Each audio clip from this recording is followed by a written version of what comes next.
How do you make the party relevant again? Well, that's exactly what I've been saying to the party. We need to be more relevant again. We've had 3 poor general election results, and we've got to be frank. We've got to wake up and smell the coffee.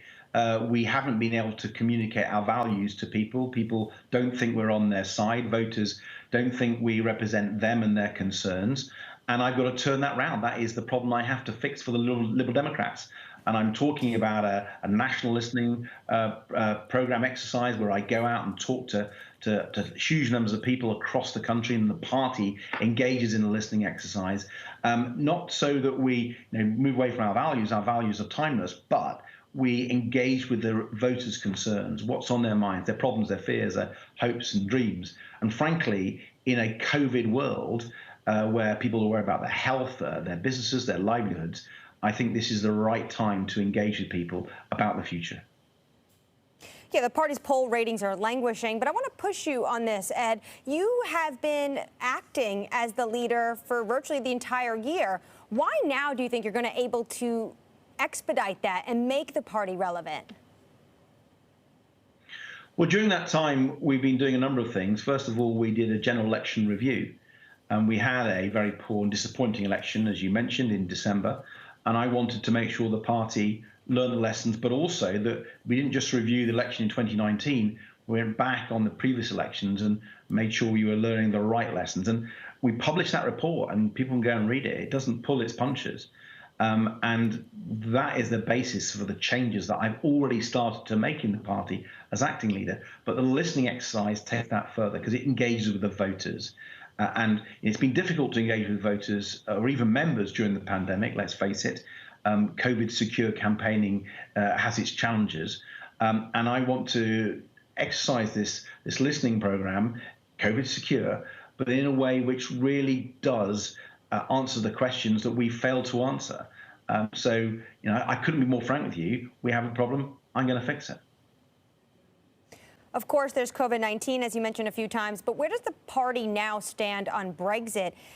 Is it becoming inevitable that there will just be no deal Brexit?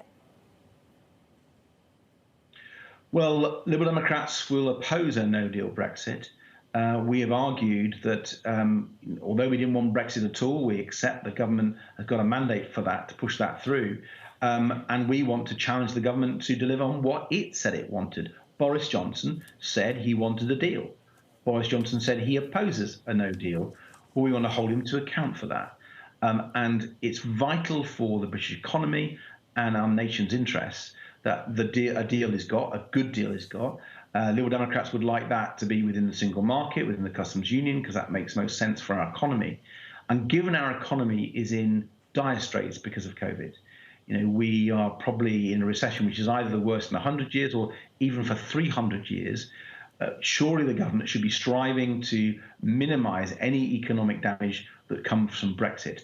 A no-deal Brexit would add on to the disaster, economic disaster of COVID.